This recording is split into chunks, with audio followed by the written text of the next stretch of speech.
सद्गुरुमानन्दना सिद्धिविनायक श्रीगजानना।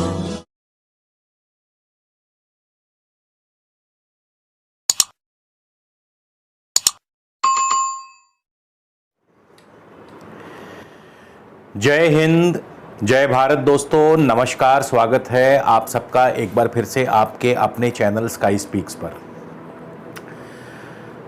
कन्या लगन के जातकों के लिए खुशियां आपके दरवाजे पर खड़ी हैं। जरूरत है केवल आपको दरवाजा खोलने की। खुशियां दस्तक देने को तैयार बैठी हैं। आपको दोनों बाहें फैलाकर बस उसका स्वागत करना है। जी हाँ, बिल्कुल सही सुना आपने। और अभी थोड़ी देर में आपको ये मालूम भी पड़ जाएगा कि ऐसा क्यों कहा है मैंने।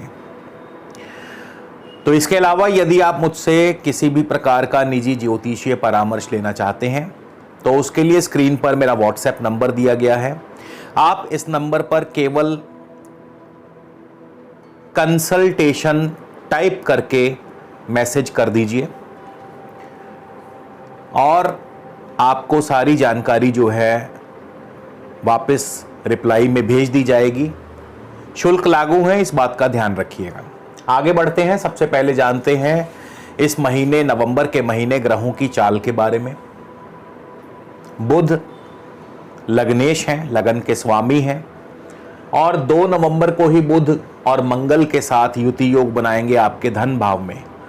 सूर्य मंगल बुध का धन भाव में युति योग बनेगा। सूर्य 16 नवंबर को आपके तृतीय स्थान में केतु के साथ युति योग बनाएंगे। शुक्र आपके चौथे भाव में है। शनि और बृहस्पति दोनों मार्गी हैं और दोनों ही आपके पंचम भाव में है। बृहस्पति 20 नवंबर को आपके छठे भाव में प्रवेश कर जाएंगे। राहु आपके भाग्य स्थान में है। तो सबसे पहले हम आपके सेहत और स्वास्थ्य की बात करेंगे। लग्नेश बुध का धन भाव में जाना, मित्र राशि में, और बुध जो है मंगल और सूर्य के साथ युति योग बनाएंगे। तो सेहत और स्वास्थ्य के दृष्टिकोण से यह मास आपके लिए बहुत ही शुभ रहेगा। यानी हर प्रकार से आपकी सेहत जो है, स्वास्थ्य जो है उत्तम रहेगा। लग्नेश बुध का धन भाव में जाना अपने पराक्रम से, अपनी कोशिशों से, अपनी सूझबूझ से, अपने विवेक से उत्तम धन लाभ के अवसर प्राप्त होंगे और उनका फायदा भी मिलेगा आपको। उत्तम धन लाभ आपको प्राप्त होगा। बुध का मंगल के नक्षत्र में होना, मंगल जो कि आपके द्वितीय भाव में है, तो थोड़ा सा वाणी पर संयम रखिएगा। 1 नवंबर को बुध जो है चित्रा नक्षत्र में होंगे। मंगल आपके द्वितीय स्थान में है। 1 से 6 नवंबर तक केवल आपको वाद विवाद से दूर रहना है और वाहन जरा संभल करके चलाना है, क्योंकि मंगल अष्टमेश भी है। 6 नवंबर को बुध चले जाएंगे स्वाति नक्षत्र में, राहु के नक्षत्र में। यहां से भाग्य की वृद्धि करते हैं। धार्मिक कार्यों में रुचि बढ़ेगी। इंपोर्ट एक्सपोर्ट से आपको लाभ होगा। पढ़ाई में आप अव्वल रहेंगे।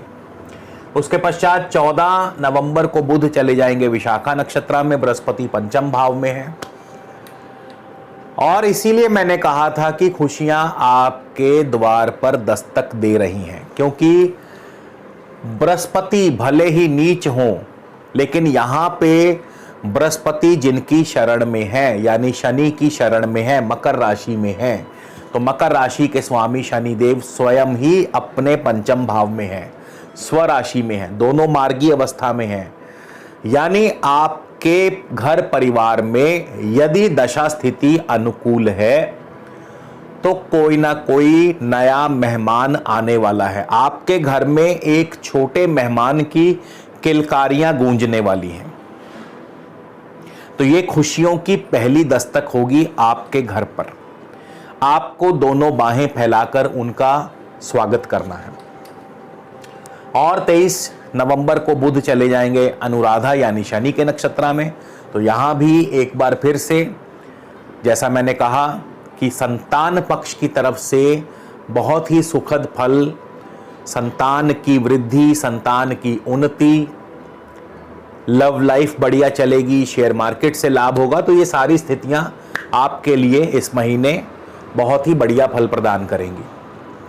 आर्थिक स्थिति की बात करें, तृतीयेश मंगल धन भाव में है, लग्नेश मंगल धन भाव में है और द्वादशेश सूर्य भी धन भाव में है।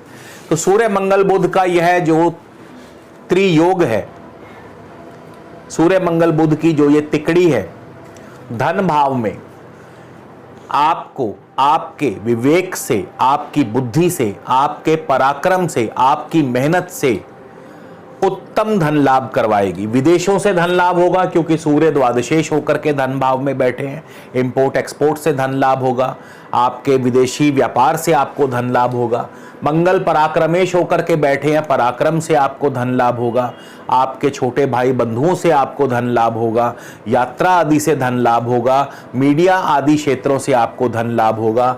लग्नेश आपके धन भाव में बैठे हैं तो लगन के स्वामी होने के नाते अपनी मेहनत से, अपनी सूझबूझ से, अपनी कोशिशों से, और क्योंकि बुध जो है दशम भाव के स्वामी भी बनते हैं, नौकरी से, व्यापार से, राजनीतिक क्षेत्रों से सफलता और लाभ दिलवाएंगे। इसके अलावा पंचमेश शनि की दृष्टि है धन भाव पर। यहां पर पंचमेश की दृष्टि आपको संतान से धन लाभ करवाती है, शेयर मार्केट से धन लाभ करवाती है।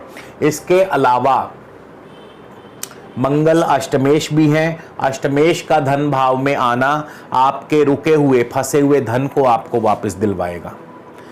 तो आर्थिक स्थिति बढ़िया रहेगी, मजबूत रहेगी। केतु तृतीय भाव में पराक्रम की वृद्धि करते हैं, लेकिन वाद विवाद से दूर रहिएगा। अब है आपकी दूसरी खुशी, और वो क्या है? योगकारी शुक्र आपके चतुर्थ भाव में, चौथे भाव में बैठे हैं योगकारी शुक्र। और शुक्र जो हैं 13 नवंबर को स्वयं अपने ही नक्षत्र में प्रवेश कर जाएंगे। धनेश और भाग्येश शुक्र का चौथे भाव में आना आपके लिए खुशियों की दूसरी दस्तक होगी, यानी आपके परिवार में नए भूमि, नए भवन या नए वाहन सुख का योग भी बनेगा। इस दीपावली आपके परिवार में नए भूमि या नए भवन या नए वाहन सुख का योग बनता नजर आ रहा है शुक्र की मेहरबानी से, और जिसके परिणाम स्वरूप आपके परिवार में खुशियों का माहौल बना रहेगा। तो इस प्रकार से नवंबर के महीने में दो खुशियां तो पक्का तय हैं, आपको मिलने वाली हैं, आपके द्वार पर दस्तक देने को तैयार हैं। इसके अलावा नौकरी पेशा व्यक्तियों के लिए जैसे ही बृहस्पति 20 नवंबर को छठे भाव में प्रवेश करेंगे तो नौकरी में आपको बहुत ही शुभ फल प्राप्त होंगे। बृहस्पति का 20 नवंबर को छठे भाव में आना नौकरी पक्ष के लिए और मजबूती प्रदान करता है। नौकरी में तरक्की, सफलता, लाभ, ऐसी बृहस्पति के आने के बाद आपको शुभ फल प्राप्त होंगे। दांपत्य सुख की बात करें तो बृहस्पति पंचम भाव में है, पंचमेश के साथ हैं, यानी कि आपस में तालमेल बहुत बढ़िया रहेगा। पारिवारिक सुख बढ़िया रहेगा। सप्तमेश का पंचम भाव में पंचम के साथ होना अपने पार्टनर के साथ और भी प्रेम संबंधों को मजबूत करता है, आपस में तालमेल को मजबूत करता है। भले ही 20 नवंबर को बृहस्पति छठे भाव में चले जाएं, लेकिन बृहस्पति का डिस्पोजिटर यानी बृहस्पति जिस राशि में है उसका स्वामी स्वयं शनि पंचम भाव में स्वराशि में है। तो छठे भाव में जाने पर भी बृहस्पति दांपत्य सुख की वृद्धि ही करेंगे। शनि पंचमेश होके पंचम भाव में बैठे हैं। संतान सुख मैं आपको पहले ही बता चुका हूं कि संतान सुख की वृद्धि तो करेंगे ही करेंगे। शनि श्रवण नक्षत्र में भी है, चंद्रमा के नक्षत्र में, और चंद्रमा लाभेश है, तो यानी कि निश्चित तौर पर संतान सुख की वृद्धि और शेयर मार्केट से धन लाभ, लव लाइफ भी बढ़िया चलेगी। बृहस्पति भी मंगल के नक्षत्र में है, मंगल भी कुटुंब भाव में बैठे हैं, तो कुटुंब में सुख की वृद्धि करते हैं। राहु आपके भाग्य भाव में बैठे हैं। भाग्य भाव में राहु के ऊपर सबसे पहले तो बृहस्पति और मंगल की दृष्टि है। बृहस्पति की दृष्टि हमेशा ही शुभ फल प्रदान करती है, तो बृहस्पति की शुभ दृष्टि, मंगल की दृष्टि होने से धार्मिक कार्यों में आप धार्मिक उत्सवों में भाग लेंगे या फिर धार्मिक यात्राओं पर जाएंगे। इसके अलावा इंपोर्ट एक्सपोर्ट कारोबार आपका बढ़ेगा। पढ़ाई में आप अव्वल रहेंगे, यानी कोई प्रतियोगी परीक्षा आने वाली है तो उसमें आपको सफलता मिलेगी। इसके अलावा राहु शुक्र की राशि में है तो पारिवारिक सुख बना रहेगा। इसके अलावा राहु सूर्य के नक्षत्र में है तो उत्तम धन लाभ के अवसर खास करके विदेशों से प्राप्त होंगे। तो इस प्रकार से कन्या लगन के जातकों के लिए आपके शुभ फल जो हैं, खुशियां जो हैं आपके द्वार पर खड़ी हैं और दिल खोल करके उनका स्वागत कीजिए। अब बात करते हैं इस महीने का विशेष उपाय। वैसे तो इस महीने कोई खास विशेष उपाय की जरूरत नहीं है, लेकिन फिर भी राहु आपके भाग्य भाव में बैठे हैं, तो इस महीने आप रोजाना केसर का तिलक लगाएं। डेली मस्तक पर केसर का तिलक लगाएं तो बृहस्पति आपको और भी अधिक शुभ फल प्रदान करेंगे, और भी अधिक शुभ फल आपको प्राप्त होंगे और ईश्वरीय कृपा आप पर बनी रहेगी।